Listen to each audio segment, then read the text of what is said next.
सोलापुरात एफआरपीच्या अंमलबजावणीसाठी स्वाभिमानी शेतकरी संघटना आक्रमक झाली आहे। ऊस गाळप बंद होऊन 1.5 महिना लोटला तरी ऊस बिल न दिल्यामुळे स्वाभिमानी आक्रमक झालेली आहे। साखर सहसंचालक कार्यालयाच्या प्रवेशद्वारावर शेतकऱ्यांसाठी या आंदोलन पाहायला मिळालं।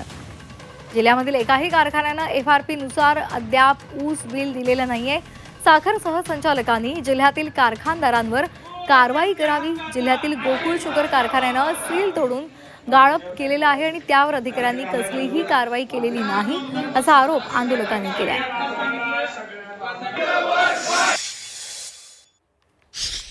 या जिल्ह्यातील शेतकऱ्यांना त्या ठिकाणी 2-2.5 लाख टनाचा पैसा जर काढला तर जवळजवळ 50-60 कोटी रुपये त्या ठिकाणी बिल त्याचं सरकलेलं आहे। आणि या सर्वसामान्य शेतकऱ्याच्या या नुकसानीला जबाबदार कोण? तर हे जे अधिकारी आहेत ज्यांनी त्यांच्यावर कारवाई करायला पाहिजे होती ते अधिकारीच असे वेळेवर या ठिकाणी येत नाहीत। हे कार्यालय असून अडचण नसून कळंबा फक्त आम्हाला दाखवण्यासाठी कार्यालय या ठिकाणी फक्त शेतकऱ्यांसाठी नाही तर या कार्यालयामधून फक्त कारखानदारांच्या सोयीसाठी हे कारखानदार कार्यालय या ठिकाणी झाले का?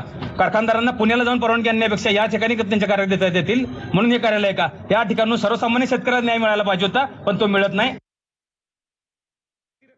रक्त शोषणार आहे। किती हे अधिकारी मजबूर या ठिकाणी टाकलेले आहेत की आंदोलन असताना सुद्धा शेतकऱ्यासोबत चर्चा करायला येत नाहीत। आम्ही आमच्या संसदेचा अंत संपलेला आहे। आम्ही आज आमच्या जर प्रश्नाचं या ठिकाणी आमच्या थकीत ऊस बिलासंदर्भात जर आम्हाला आज नाही उत्तर भेटलं किंवा नाही आमच्या पैशाचं काय आज तडजोड आली तर हे कार्यालय असून या ठिकाणी उपयोग आहे। म्हणून या कार्यालयाची आम्ही राग रांगोळी केल्याशिवाय या ठिकाणी आम्ही उठणार नाही।